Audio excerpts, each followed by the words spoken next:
On to China now, and guess who's back? Their president, Xi Jinping. He's been avoiding the limelight. He skipped the G20 summit in India and did not say why. He also sacked 2 ministers, again did not say why. The world kept asking questions, but the Chinese president remained tight-lipped.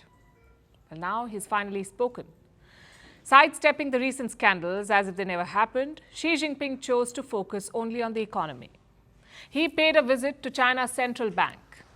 It wasn't widely publicized, so we have limited information. But here's what we know.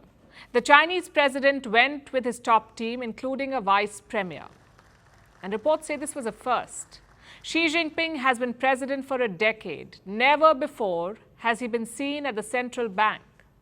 There are no public records of him visiting the central bank or chairing any meetings there. So this visit is being called a first, and the president was a man on a mission here. China's economy has been struggling on multiple levels. There's a job crisis, millions of people are unemployed, businesses are nervous, and local governments are burdened with debt. For months now, Beijing has been firefighting. It rolled out some measures, it tinkered with policy, even offered assurances, but China's economy remains on shaky ground. The markets remain nervous. Investors have been hoping for an intervention, something that comes straight from President Xi to restore confidence. But so far, the president has avoided these appeals. This week, however, he finally relented. He went to China's central bank and he delivered a message. He won't tolerate a slowdown. That was the message. And it came with an announcement. Beijing is making changes to its government budget. They plan to issue new bonds. Bonds worth 1 trillion yuan, or about $137 billion. Now, this is an unusual move. China rarely revises its budget.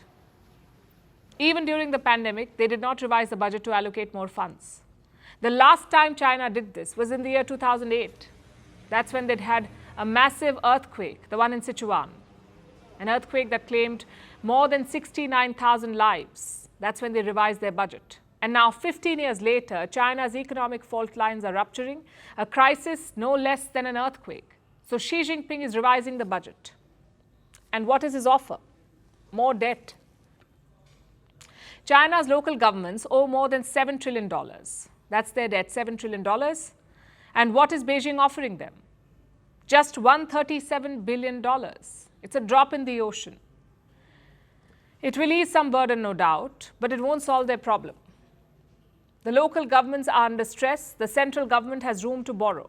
But this approach is not sustainable. China cannot keep borrowing its way out of this mess. It needs sound policy interventions to revive the economy. Stability is the need of the hour, but Xi Jinping is still rocking the boat. Earlier this week, he sacked his finance minister. His name is Liu Kun. He was the finance minister, he was sacked, and a replacement has now been named. A technocrat called Lan Foan has taken charge. Now, reports say this is a planned reshuffle. Last month, Lan was given a promotion. The Communist Party named him Chief for Finance. And he now has a specific mandate to handle the local government debt. He's been asked to come up with a plan to defuse this debt crisis. But Xi's cabinet, you see, is a revolving door. He hires and fires ministers at the drop of a hat, also makes them disappear. So Lan's biggest challenge may not be the economy after all, it will be keeping his job and ensuring that he doesn't disappear.